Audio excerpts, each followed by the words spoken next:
What's up, guys? How's everybody feeling this morning? Are you feeling good? Are you feeling confident? Oof, oh my gosh, my hair. I need a haircut today. All right, I digress. Let's get it popping. Are you ready to conquer the real estate exam? Welcome to realestateexamninja.com, where I have helped thousands of people pass the real estate exam. You're not on this journey alone. Check out the website, realestateexamninja.com. After a purchase contract is accepted, the parties may later make additional agreements without changing the original document by use of what? What do you guys think? This is something you need to know.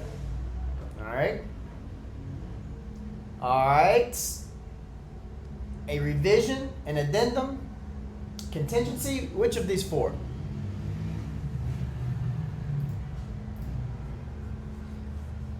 Any provision later added to a contract is known as an addendum, okay? So it identifies the original contract and must be signed by all parties. So it's like if you don't want to change the original contract, sometimes that can be a lot of work. You can throw an addendum on the back and keep rocking. The seller offers to pay 3 points on a buyer's 80% loan. If the house sells for $250,000, what is the expense to the seller? All right, so 3 points on the buyer's 80% loan. So maybe you can do this in your head. This one's kind of on the border. If you can do this in your head, that's impressive. But you probably need to pause here and do it and do the math.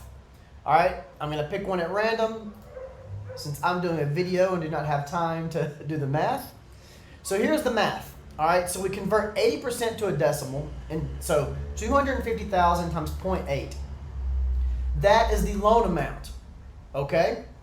And so if we convert 3% to a decimal, so we take $200,000 times 3%, and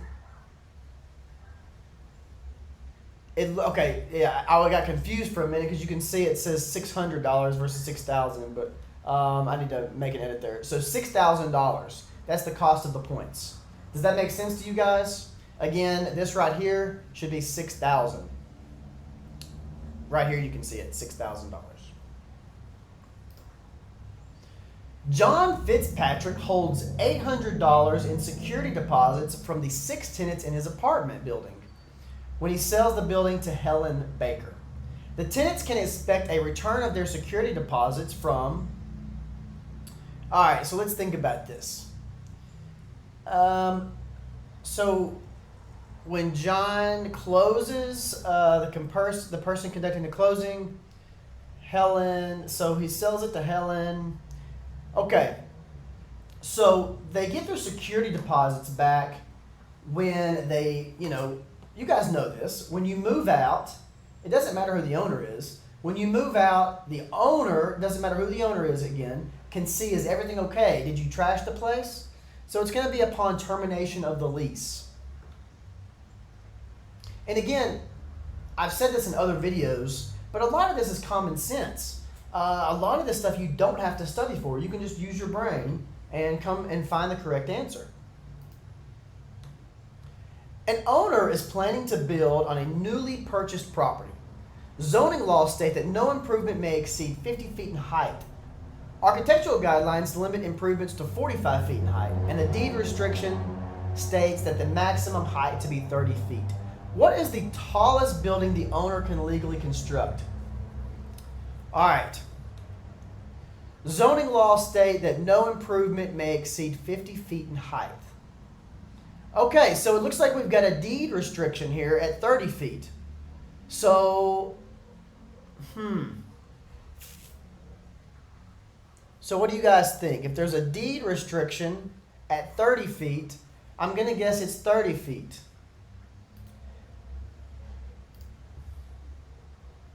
Yep. And so it's like the most restrictive limitation is the one that applies. Does that make sense? I hope so. Again, I feel like that's another one that's kind of common sense. All right, we got a math question. Remember, what do we do on math questions? We pause. We pause.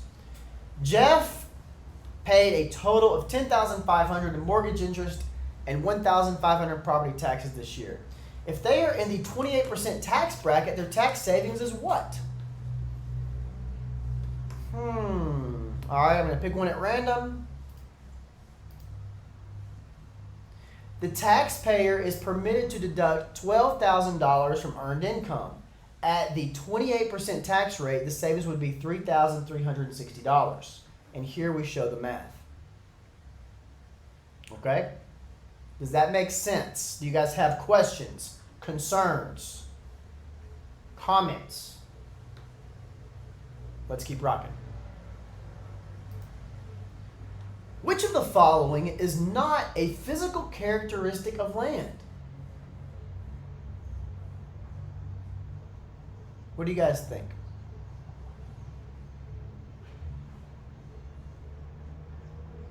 What do you guys think?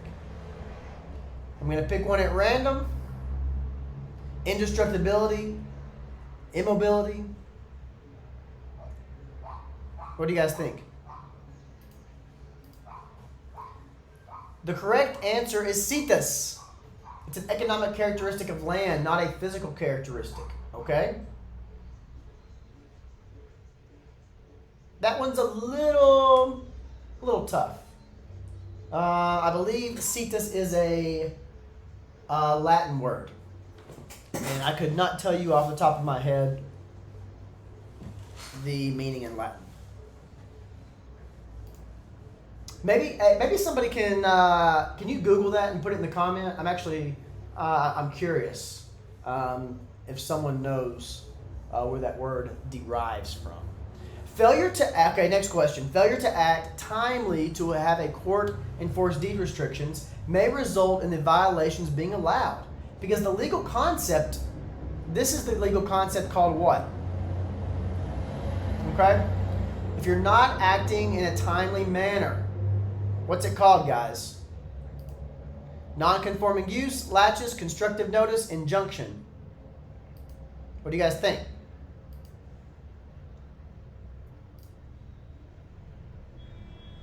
Laches is a legal tenet to set a statute of limitations on court-ordered removal of a deed restriction violation.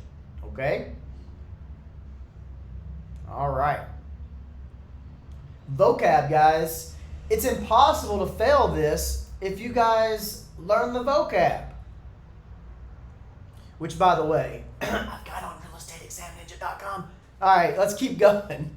All right, the term walkthrough refers to an appraiser's inspection of the interior of the subject property, the buyer's final inspection of the property to make sure it's in good condition, right? The buyer doesn't want to, agree to this property and then the seller trashes it on the closing day and then he's got something terrible. So what do you guys think it is?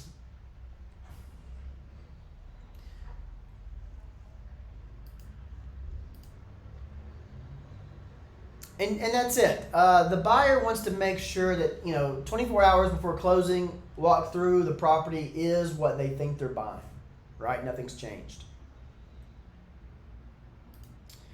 All right, next question. Which of the following is a requirement for a valid agency relationship? A written agreement, compensation, mutual consent, a brokerage license.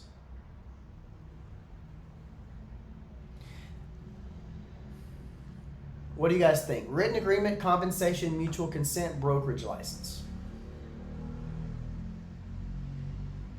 I'm going to pick one at random. Mutual consent. Wow.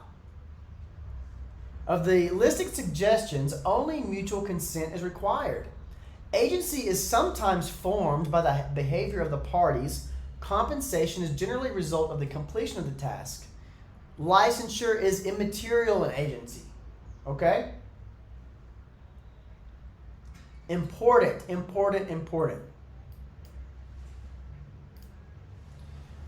Elderly homeowners can sometimes tap the equity into their home without having to make monthly payments using a what? This type of mortgage, man, it was extremely popular in the 90s. You guys, so I'm 40, and if you guys are anywhere around my age, you may remember these commercials in the 90s. I personally feel like they make sense in certain circumstances, but me personally, I feel like they're a little bit unethical. It's a reverse mortgage, right? So with a reverse mortgage, the homeowner receives a lump sum or monthly checks and no repayment is made until the property is sold or the owner dies. So again, it can make sense, but here's how it works. Let's say Betty Sue has $1 million property, but all she's living on it is her Social Security check. And she needs money for whatever. Say it's a procedure, right? A healthcare procedure. A real estate investor like myself can go to Betty Sue and say, hey, Betty Sue, let's do this reverse mortgage.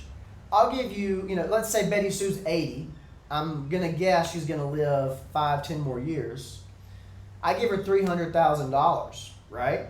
And so I just got an asset that I can access in 5 to 10 years for $300,000. That's worth $1 million now. In 10 years, say it doubles, it could be worth $2 million. So you guys see how that could be a crazy good investment for an investor.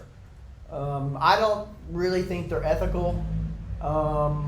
In certain circumstances, I understand it. But anyway, that's a reverse mortgage. When a property owner leases his property, at the end of the lease, he has what? 30 days to terminate the lease? A possessionary right? Revisionary interest? What do you guys think it is? When a property owner leases his property at the end of a lease,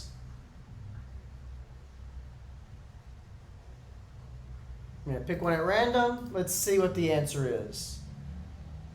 A lease is a temporary condition. Ownership remains the owner. Revert means to bounce back to the owner. This is kind of an advanced question. If you got this one wrong, I would not be concerned. This question was on someone's real estate exam, as all of our questions are, but I would say the chances of you seeing this one on your exam is slim, okay? Definitely not normal. Disadvantages of investment in real estate include all of the following except what? Is there a high cost to acquire? Yes. Is there a lack of liquid? Why can I not say this word today? It's not liquid. Man. Active management or cost of hiring, okay. Relative, this is tricky because all of this is kind of subjective, so you have to just pick the best answer. So there is, real estate is not very liquid. Real estate usually has a high cost to acquire. Active management, this is, I guess this is a disadvantage. And I feel like it's not, historically it's not that risky. I don't, to be honest, this is one where it's going to be the best answer. And I'm just going to pick one at random because I could easily sit here and make an argument for all of these. All right. So let's see what the answer is. Let's see what they're looking for. So that is the best answer. I guess relative low degree of risk. And that was what I felt like was the best answer, but I could make arguments for all of them. You guys can see the real estate exam is not easy. I feel like the first time pass rate is like 40% or something. All right, last question.